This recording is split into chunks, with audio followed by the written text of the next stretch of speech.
Good morning. Welcome to the last day of the conference.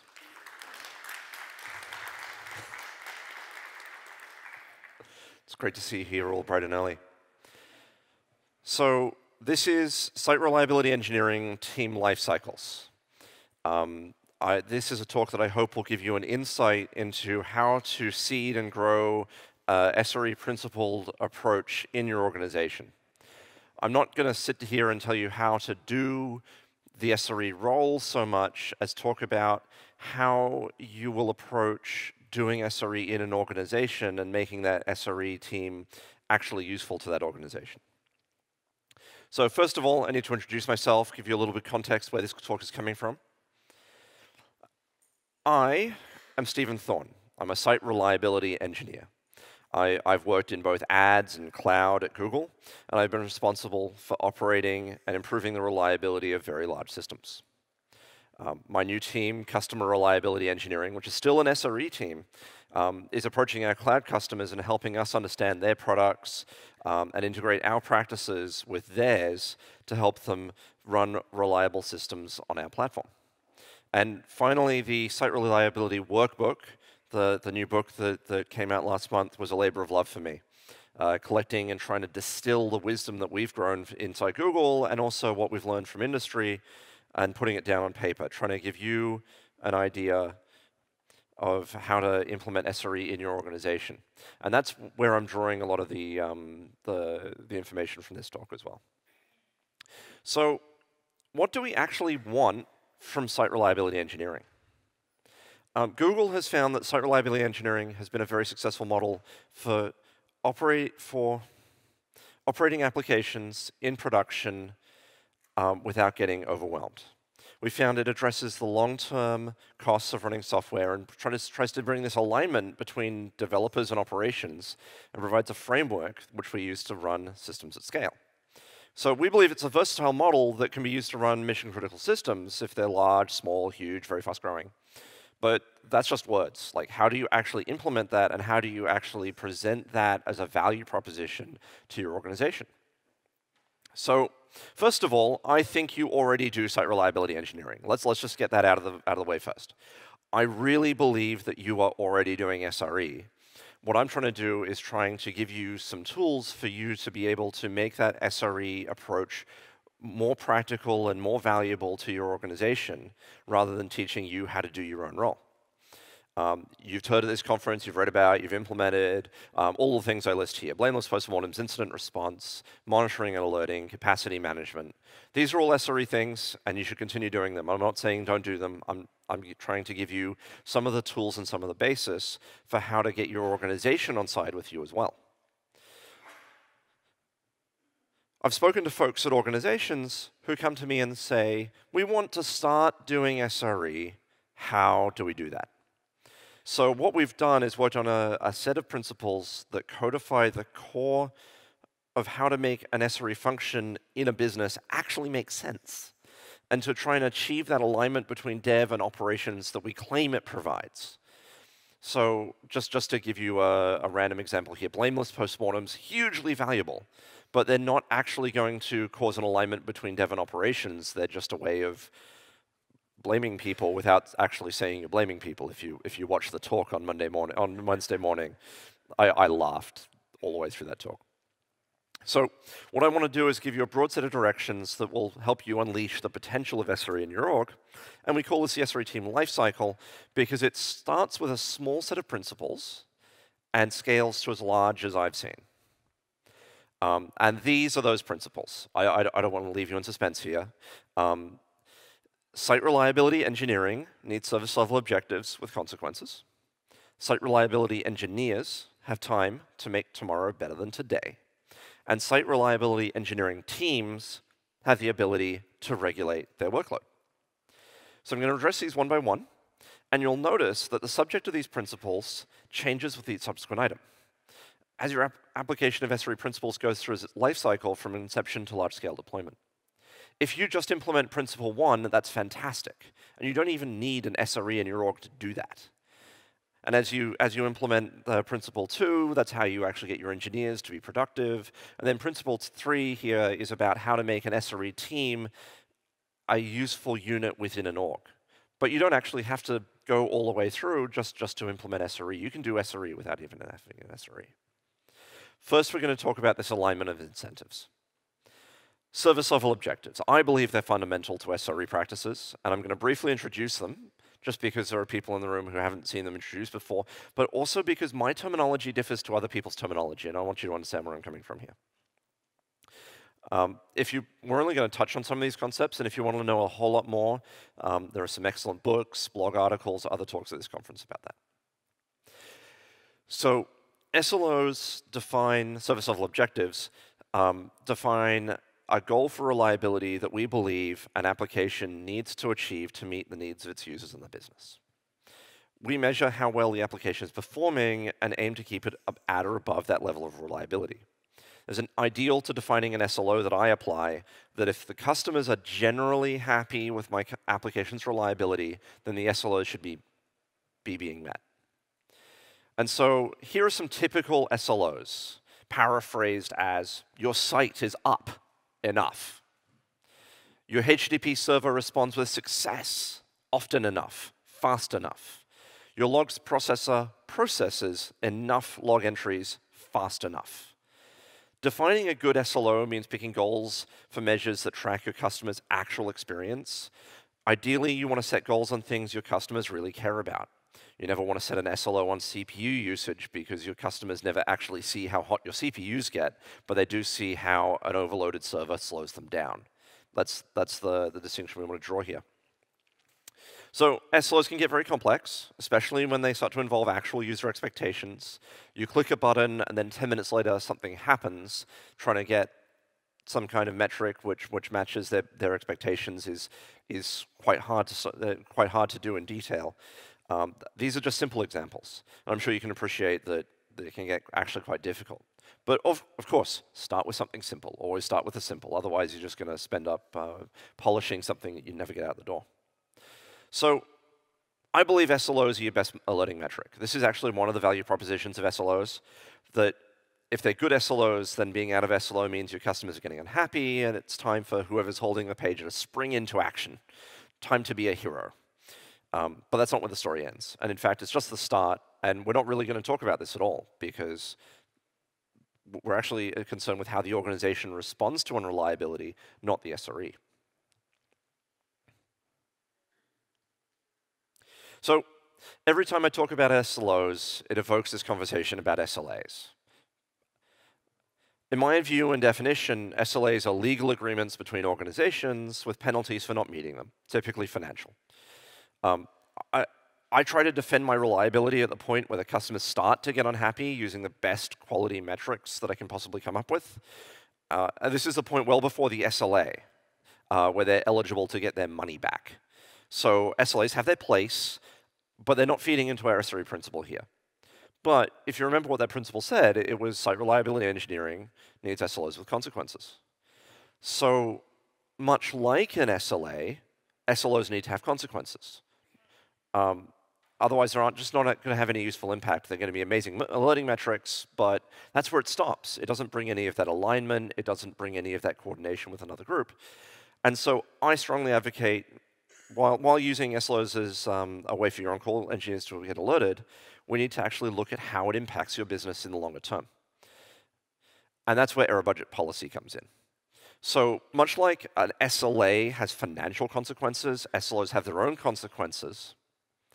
And our way of achieving that isn't by instituting any kind of penalty, like, oh, your SLO was violated, you lose half of a head count for the rest of the year, or you lose privileges at the staff canteen. That would be nonsense. We implement an error budget policy, and the purpose of an error budget policy is to try and actually improve the reliability of the system. If you ask somebody how reliable they want to be, their gut reaction is always to ask for more. Start at 100% reliability and treat any failure to meet it as an emergency.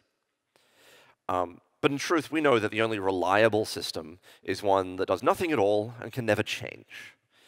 So part of site reliability engineering is establishing what an acceptable level of failure is and balancing that against other aspects of your business. This lets you move fast when things are good and respond to failure appropriately when it happens. And to implement this, we use a budget for failure. You can trivially see that if your goal is 100%, you're always in one mode. Well, if your goal is 100%, you're never going to meet it, so you're always having to deal with the fact you're unreliable. So we introduce this error budget. So my definition of an error budget is a difference between 100% reliability, that unattainable level of reliability, and the SLO for our application.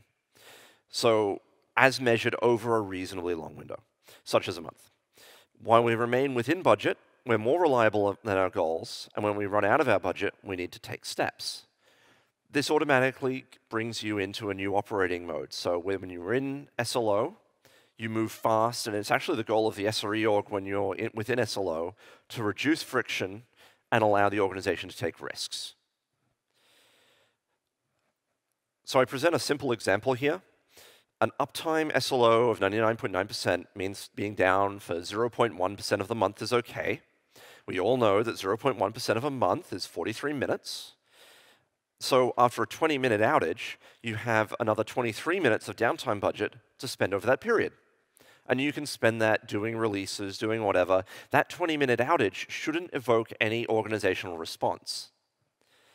Of course, SRE response. You're going to be responding to the incident, you're responding in a tactical fashion, but this isn't something where you have to sort of have a meeting with your VP about the fact your system was too unreliable this month because you had this 20-minute downtime. It's within error budget. It's fine. We agreed to this. So what do you do when you actually spend your whole budget? This is when you go into the second operating mode. The operating mode of 100% reliability and any failure is tragic. Instead, we only do that when we go out of error budget. It means you didn't meet your reliability objectives over your reporting period window. And something needs to change because otherwise your users will get more grumpy. We know that when we're out of SLO, our users get grumpy. So when we're out of error budget, that's when we think they're starting to get grumpy. So this isn't an SLA, and the response isn't to say sorry or write a refund check. It's to do something to make your system more reliable. And this isn't punishment. This is something that you need to do strategically as an organization. Your short-term goal is to acknowledge you have a problem, stop the problem from getting worse, and long-term, to make sure the same thing doesn't happen again. So when you have a big outage, it's a huge emotional issue. Everyone's running on adrenaline. You feel like it's the biggest outage you've ever faced.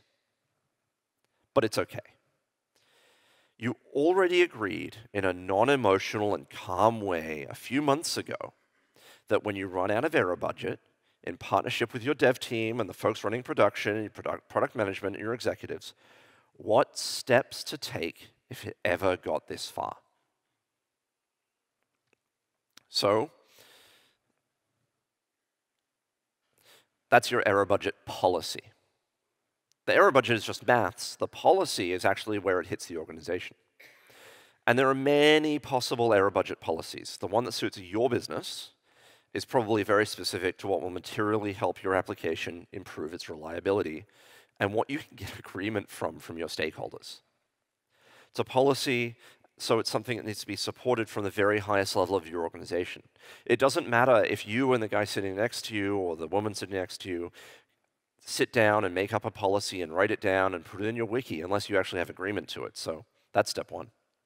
In a specific example on a team I was on, we found the biggest cause of instability was pushing new versions of the code.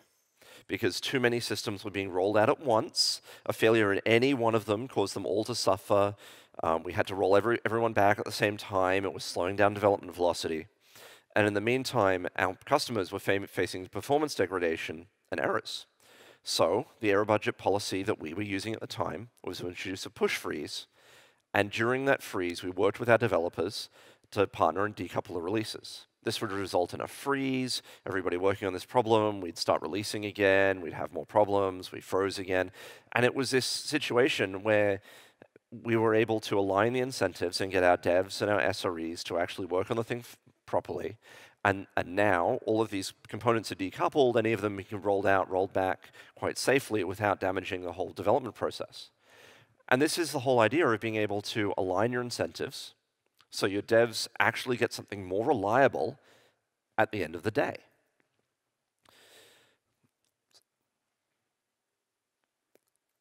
So that's not the only error budget policy. I mean, it's the one that we mentioned in the first SRE book.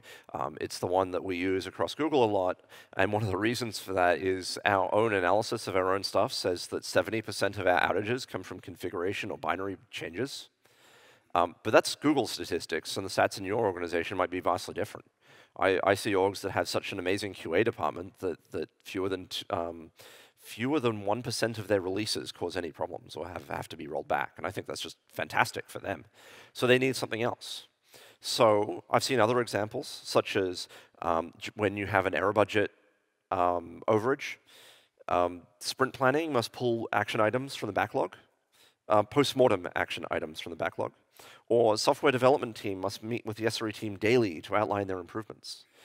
The idea here is to get some agreement about what to do when you're out of error budget and you have to do something which will materially improve the reliability of your system. And so that's our first principle. Site reliability engineering needs service level objectives with consequences. And you can do this in your organization, and it doesn't matter if your whole SRE organization in your company is 1/3 of one product manager, or half a software engineer, or a quarter of a sysadmin. You can implement this policy just by agreeing on an error budget policy and getting some monitoring in place. It doesn't need somebody job titled at SRE in order to achieve this.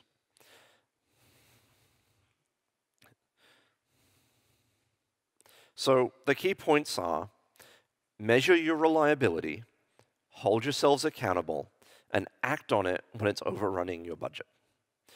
It's fundamental, and the rest of SRE can build on top of this. And we think you should benefit as a result. Now, we proceed to the next stage of our life cycle. So that was sort of the inception phase. This is the basis. And you might be able to implement this in your SRE organization today, without an SRE team. You might have already done that. That's fine. So the next stage of our life cycle, making tomorrow better than today. This is where we start talking about how to help folks in SRE, in the SRE role, achieve reliability. This is how you can succeed in enabling your site reliability engineers to follow the model of SRE. What are you going to do? You've got some site reliability engineers. What do you get them to do? We believe that SREs must have real responsibility, meaning that must both be engaged with operating the system, but also empowered to do something about it when it goes wrong.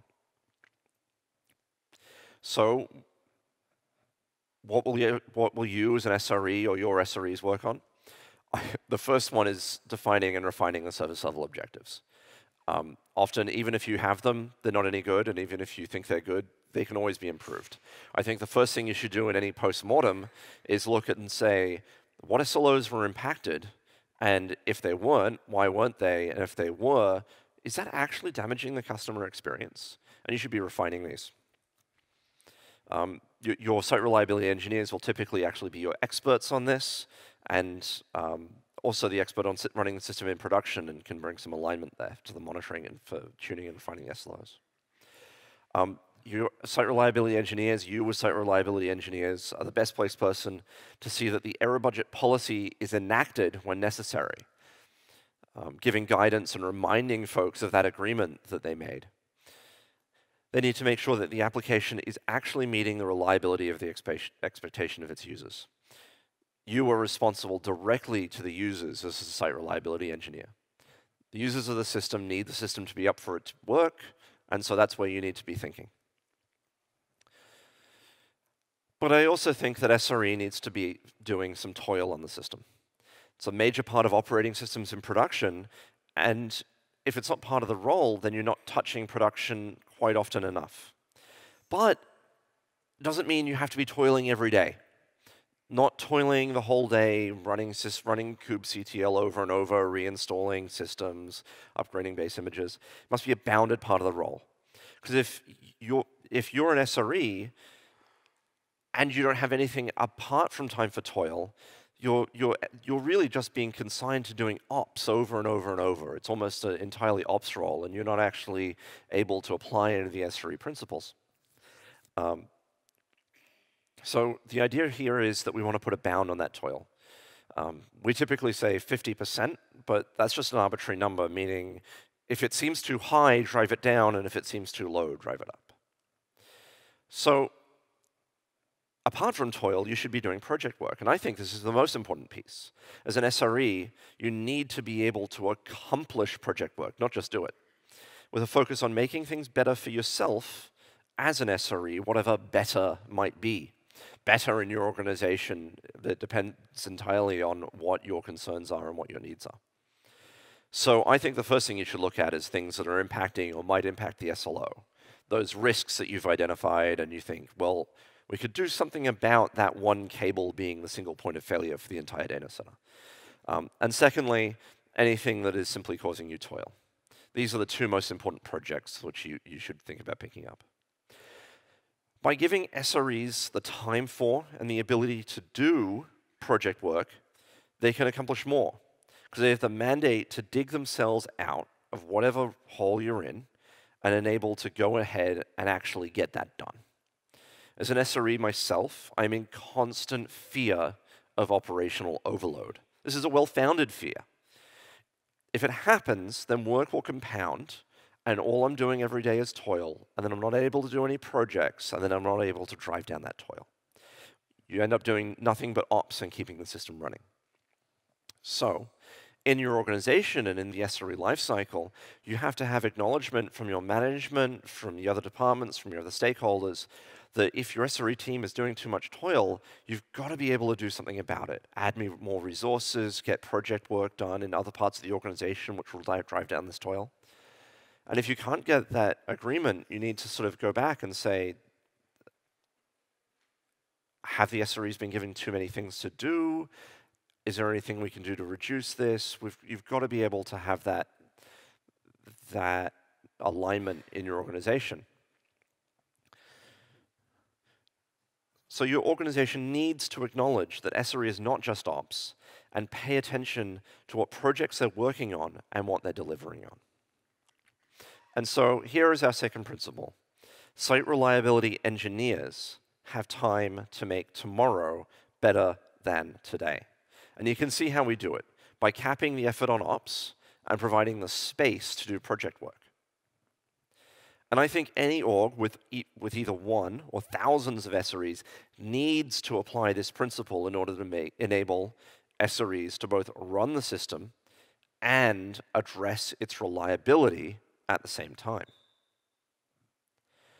Your leaders and stakeholders need to acknowledge and understand that SRE is not just an ops team and should pay attention to and foster an environment where project work is not just encouraged, but supported and work together to drive down this toil if it's overloading the team. So we're talking about SRE team life cycles, and that leads into our third principle. A typical way of implementing this is by having an SRE team be a different part of your organization, a team responsible for running mission-critical software in production and keeping it reliable.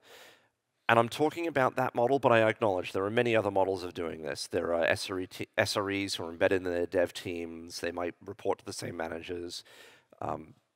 So please see this as an example, not an explicit way. Oh, you should go back and redo your org chart to match what Google thinks things should be.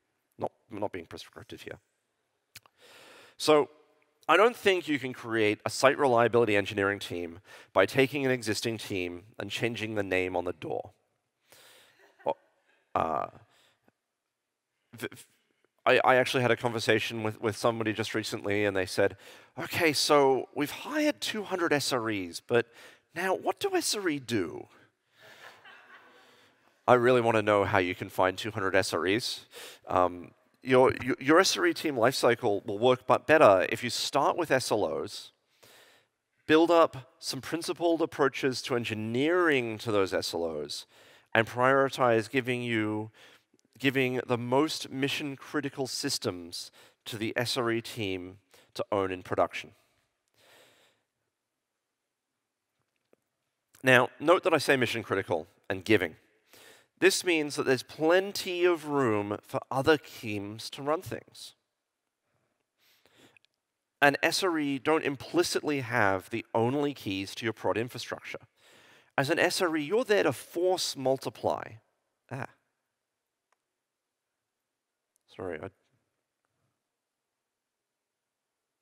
Sorry, I changed the font size on my display, and then I just lost my place entirely. As an SRE, you're there to force multiply, not to gatekeep. So this means that you should be able to share your responsibilities with other parts of your organization. By sharing the responsibility of running your application in production with some other products which are either partially or entirely owned by your dev or DevOps orgs, maybe without even an anticipation of SRE taking them on, you can get much better synergy between teams.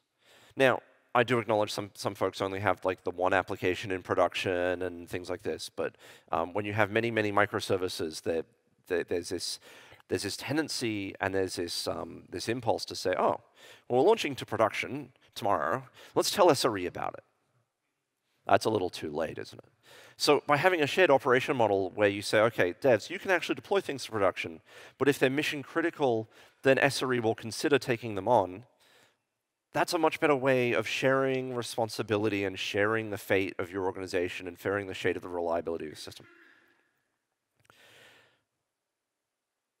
And that's how you get some better synergy between your teams. Sometimes the role of an SRE team in an organization might actually be to try and make it so easy for your devs to launch things to production without talking to SRE that's actually a wonderful thing for the SRE team to be doing. And then they pay attention to the SLOs of the system as a whole, and maybe respond tactically to the hotspots and let everything else run. That's a perfectly reasonable way of running an SRE team, because it's based on our first principle. You have an SLO, you have consequences, and you have your SREs doing project work to drive down their toil. Perfectly reasonable way of doing things. And that's a perfectly reasonable SRE team lifecycle.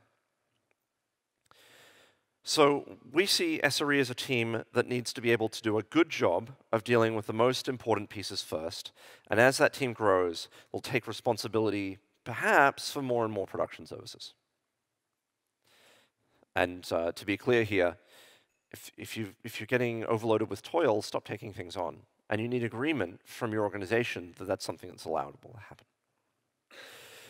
So in order to be able to continue to do a good job, to make tomorrow better than today, and to engineer to SLO, there needs to be a way that your team can push back when that load becomes too much to handle.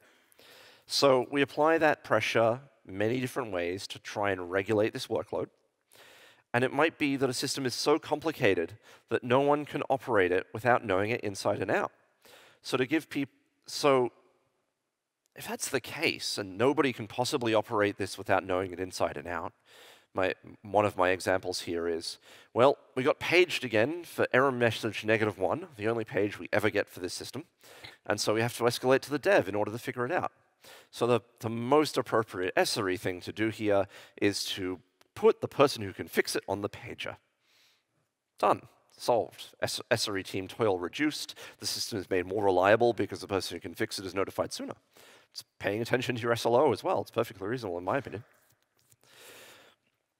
So I have a framework that I like to apply when thinking about what systems are the most appropriate for an SRE team to take on.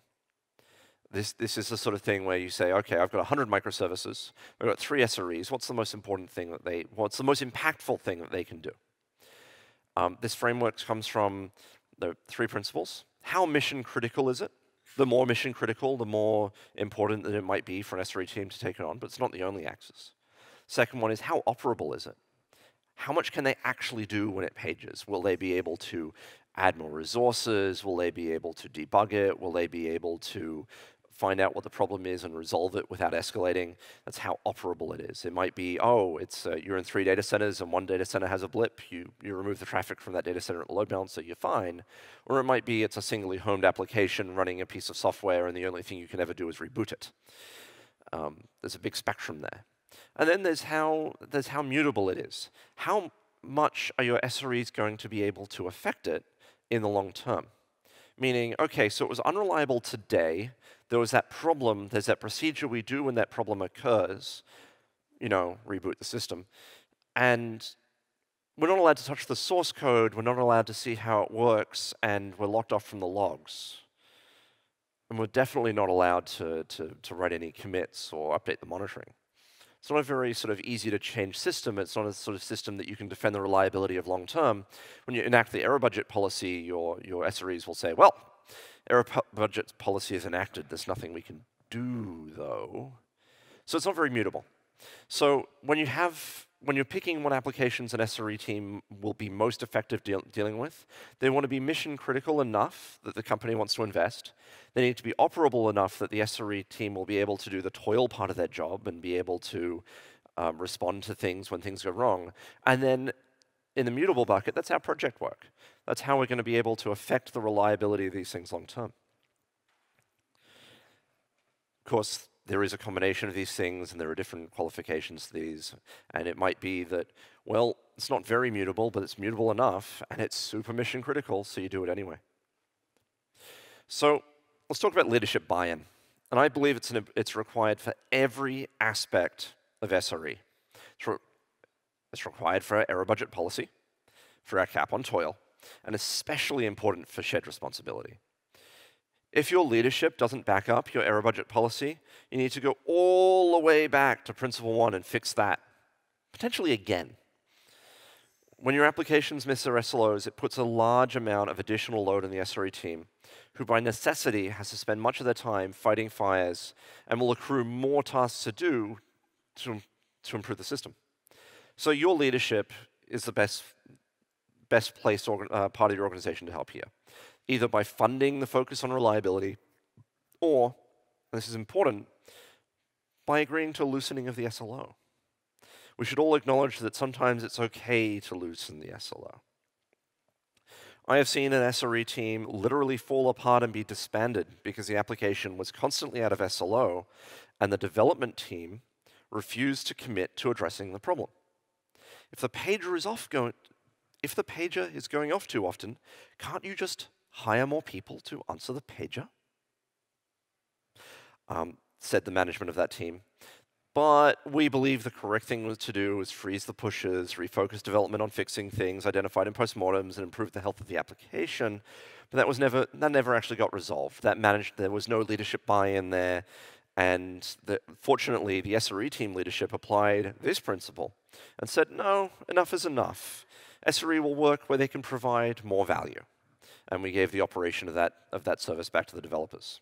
So I totally acknowledge that's not for everybody. The idea of being able to hand software back to the developers is something that won't work for every organization. But for other organizations, it's perfectly viable. But you should be able to do something to put back pressure on. And that needs leadership buy-in. You need to be able to convince your leadership that in order to do reliable system stuff, you need to share your responsibility with your developers, not just throwing over the wall. That's not going to align any incentives. So I don't have to tell you that fixing issues after release is always more expensive than doing it right in the first place. This is another place where SRE teams can provide value, especially when things are stable and looking well. Like if you're always within SLO and you don't have much toil and the project work is all right, this is the point at which you can go and get ahead of yourself. By consulting on designs before the product launch, you've got all those lessons you learned from making things reliable on the other systems, and you can try and apply those before they become much more expensive with the new systems that are being launched. In a shared responsibility model world, being able to consult on designs, and this is important, and this is where the alignment of incentives comes in, SRE should be able to consult on the design and block the launch until vital concerns have been dealt with. And that can reduce your SRE toil in the long run. Now, I'm sure you can all appreciate that good automation can benefit the running of systems production. Now, I should stress here that not every SRE is a software developer. Not every SRE is an expert on automation. Your company should be addressing automation where it helps drive down toil and prioritize aggressively on things that are causing toil. It might be that the SRE project work you do is implementing this toil, or you might be getting your devs to do it. And this is also where the shared responsibility comes in. And this is how you will, and a benefit to the organization here, is this is how you will get your SRE org to be responsible for more and more services, yet not suffer from operational overload. And this is how you can scale up your SRE team non-linearly with the number of services they support. The more things become alike because they've all been reviewed and they're all using the same technology stack, and the more automation you have in place, allows you to maintain more systems without actually having more SREs. So a mature SRE team can support many more services than a new one because they've spent the time to make things similar and automated. And that's our last principle. SRE teams have the ability to regulate their workload. And once you have your team up and running, this is the principle you should apply to allow for growth and harmony while scaling up your operations as you grow, add more services, and develop even larger systems. In summary, we've published one book on the subject of SRE. The second one, two books on the topic of SRE. The Site Reliability Engineering book, Niall Murphy, Jen Pedoff are here at the conference. And then the Site Reliability Workbook we published last month. This has a lot of this knowledge in it, and in fact, this talk is based on, I think, chapter 19. And this provides you a much more detailed guide how you actually implement SRE practices in your org. And here are our principles, restated again. Site reliability engineering needs service level objectives with consequences. And I believe you can do this in any organization. Site reliability engineers have time to make tomorrow better than today. And even you as the very first SRE in an organization needs to be able to do this. You need to have things that you are doing, working on production, and then things you are doing to make sure you don't have to do those things again. And then site reliability engineering teams have the ability to regulate their workload so that your teams can flourish and grow. Thank you.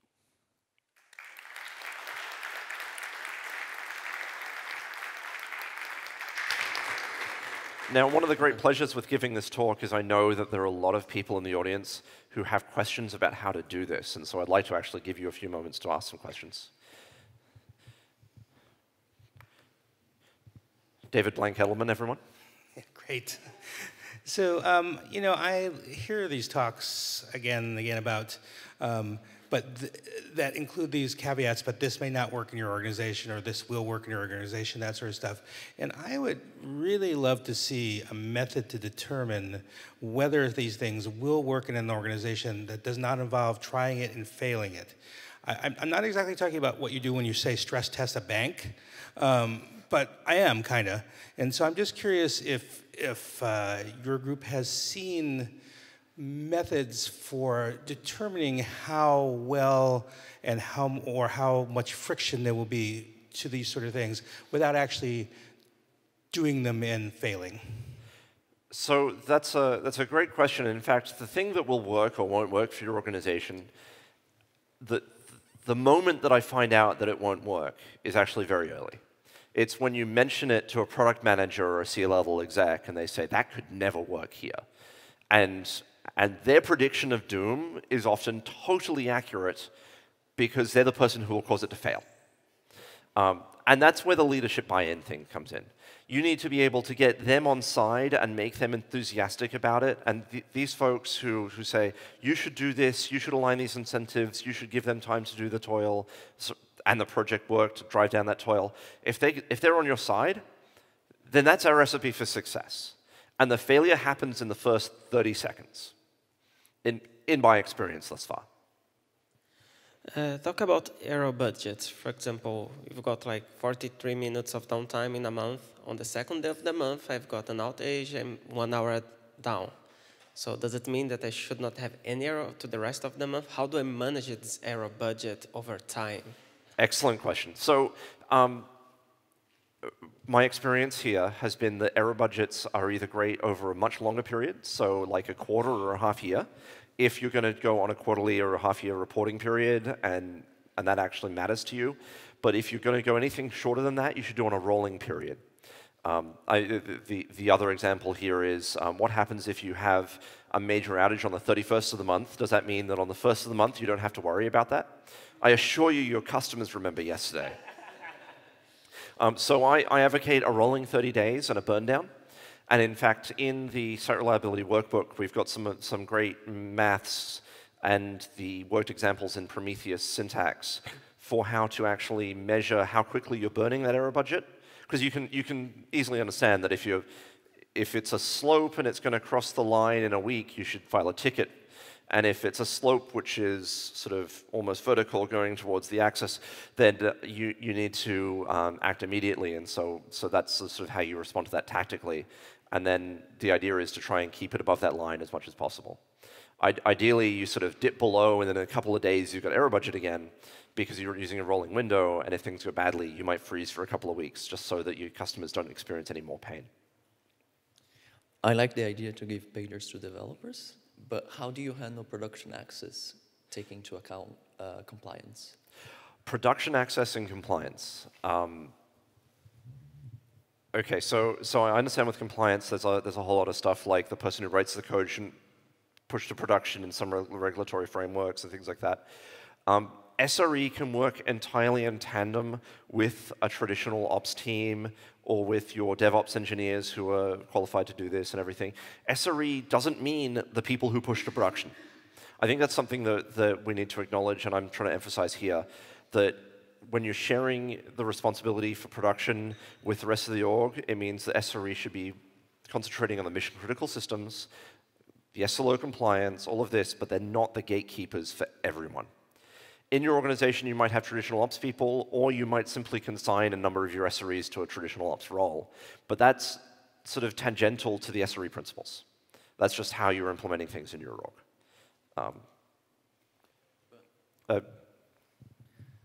So, okay, but would you give access to production to developers? Oh, absolutely. Right. Yeah. But if there wasn't a compliance reason not to, sure. Okay. Well, with the usual caveat that if you can't trust them, you take the access away and try and sort of talk to your leadership about how good practices should be done, right? Yeah. So you talk about establishing upfront SLOs with consequences, and that the consequences should improve the state of things, right? And that this is all done in advance. How do you know, like, you don't always know what consequence will actually improve things. So if, let's say you decide in advance, we're gonna lock feature launches if we're out of SLO, and it turns out that we went out of SLO because of some completely unrelated reasoning. So how do you reconcile this needing to do this in advance when we're not in a state of emergency with the fact that you don't always know what circumstances are actually gonna take you out of SLO? Okay, so I'm gonna respond to this with some of my own experience. I have seen situations where totally out of the blue disasters that we had no perception of how they could happen in the first place happened, had nothing to do with a push. And the thing we did when we ran out of error budget because of that disaster was freeze the pushes. Because we knew that pushes also contributed to unreliability.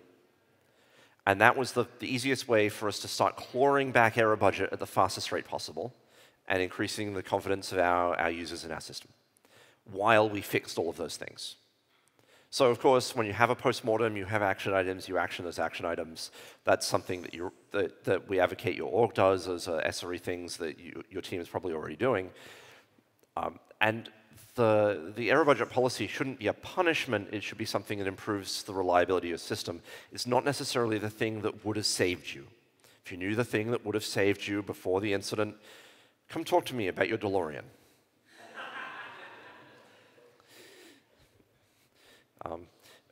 One of the reasons why, and this goes back to David's question earlier, reasons why this would fail in an organization is when an organization it just sees push freezes as a total anathema, as a punishment.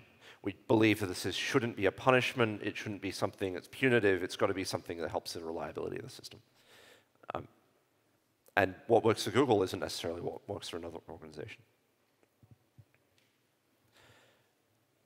So I have a question. Thank you, Narayan. So a lot of what you were talking about here requires a pretty close partnership with the dev team. Mm-hmm. How do you do this with open source? Is it possible?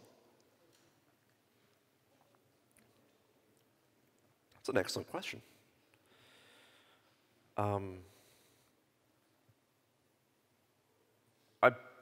I guess so, yes. I haven't actually considered that. Sorry, I think this is a hard open question. I'm just sort of curious. I'm sorry to put you on the spot, but. No, I confess I haven't actually worked with a dev team who has, sorry, an SRE team who has been SREing open source software.